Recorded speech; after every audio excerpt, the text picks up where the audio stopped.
You know, we've had strikes before. We've had all sorts of strikes, and they're never any tremendous problems. You can handle those things. But when you have an entire... Well, I guess what I'm saying, did you ever think, oh, gee, maybe I'll just leave this city or go to Detroit? No. Oh, no, because you got the same thing every place else. That's what I was going to say. I met, we had an unofficial, non-structured organization of major city chiefs. This is the 31 largest city chiefs in the nation. Murphy in New York, and Ed Davis in Los Angeles, and the Chicago man in Detroit, and all of these people. And they have really worse problems than we have.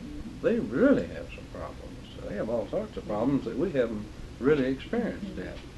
No, I had never thought of leaving, but I had tried to have input in places. I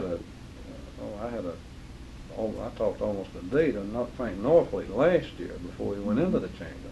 And I talked to him about these things. I said, we're never going to solve this problem, the problem in Memphis, until the real power people are committed to this thing.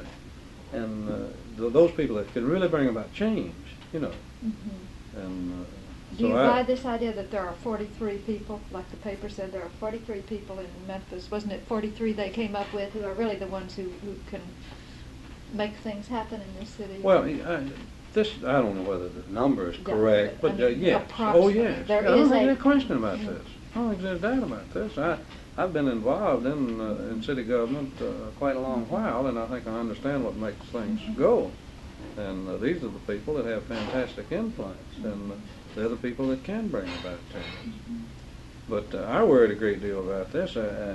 In fact, we had this incident. I injected myself on quite a few occasions that nobody knew anything about with the housing authority. I literally blasted the housing authority and told them I was going to leave them with their militant group with their shotguns in the housing authority. Don't tell me that you can't fill up an apartment house. I can fill it up in 30 minutes, friend. You know, let's get rid of this damn red tape. And if you don't fill this thing up, we're going to leave you high and dry, and you can just handle these people yourself. And we filled it up in a couple hours. You know. They found out that they could rent an apartment building in less than 6 months, you know, with a 5,000 waiting list. Are you? That is incredible. So, are you saying that the change in the Chamber of Commerce is just now happening?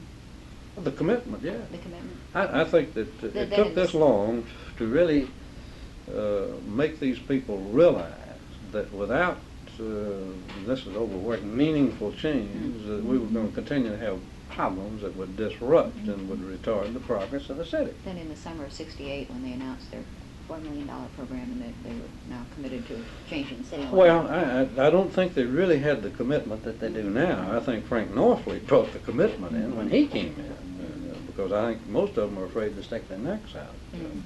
They might have thought that and they tried to work behind the scenes, but I think they've got firm commitment at this point in time.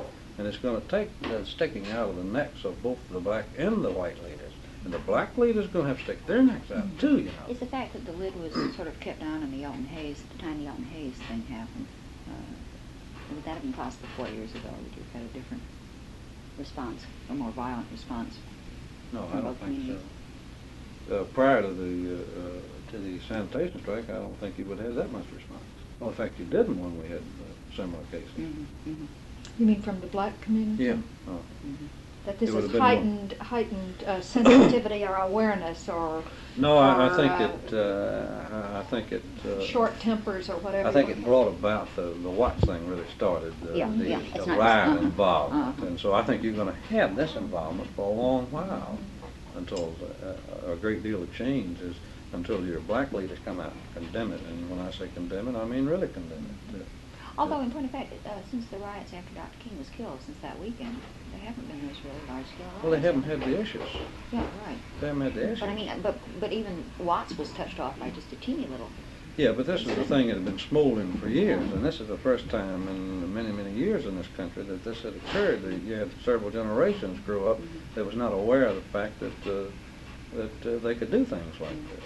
Were you surprised the weekend King was killed at the extent of rioting in a place like Washington? Or did you even have time at that point to No, I wasn't surprised at all. No, I wasn't surprised at all, because here again was another vehicle. This was another issue in which they could vent there. And these are the issues that has to be knocked out of the way. Well, let me ask you this, and why that weekend, April 4th, Memphis, in point of fact, was relatively quiet if you compared it with other places in the country.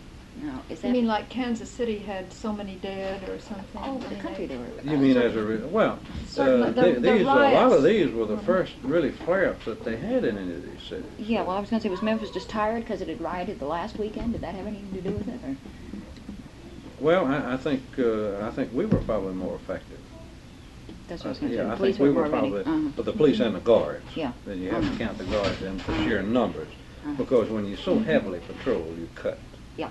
You cut the incident. The minute the guard got on the street in force, you could feel the cool. I mean, the calls would start slacking then, because you just had total numbers out and you had them patrolling. Every time you'd look up, you'd see a continual guard of police, and this pretty well puts the lid on it. Then you would kind of subscribe to the idea that a quick, massive show of force